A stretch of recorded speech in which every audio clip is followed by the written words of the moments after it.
Our first variation after creating the classic teardrop shape is the beaded pendulum. This design allows the bead to swing independently in the center of the teardrop. First off, we have our supplies, and that is just a head pin. I made mine, or you can buy one from the store, a jump ring, and a bead of your choice. We're going to start off by putting the bead onto the head pin. I like the unique shape of gemstone chips, so that's what I chose for my beads. Next, we are going to decide where we want the bead to be hanging in the center of the teardrop. You can put it higher or lower, depending on your preference, wherever you want the bead to hang.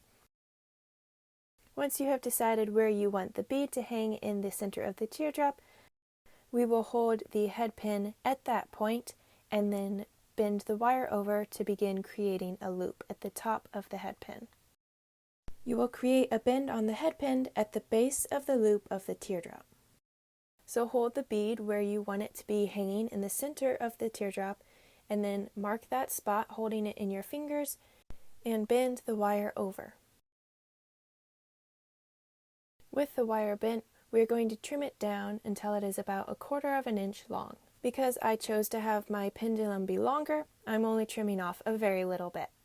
Now we will take our needle nose pliers and create a loop at the top of the head pin. Holding it about 1/4 inch down or so from the tip, we will twist the pliers around, creating a loop at the top of the head pin.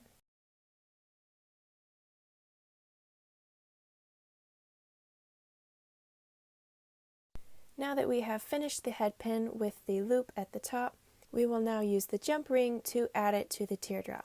Using the flat nose pliers, we will open the jump ring by twisting it to the side.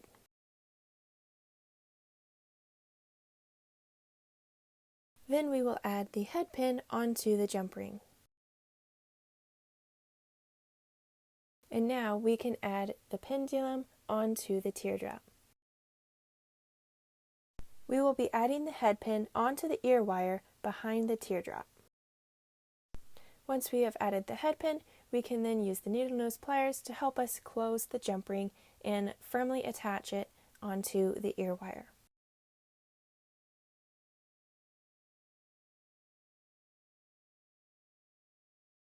And now we have completed our first variation, the beaded pendulum. Now let's move on to the next video.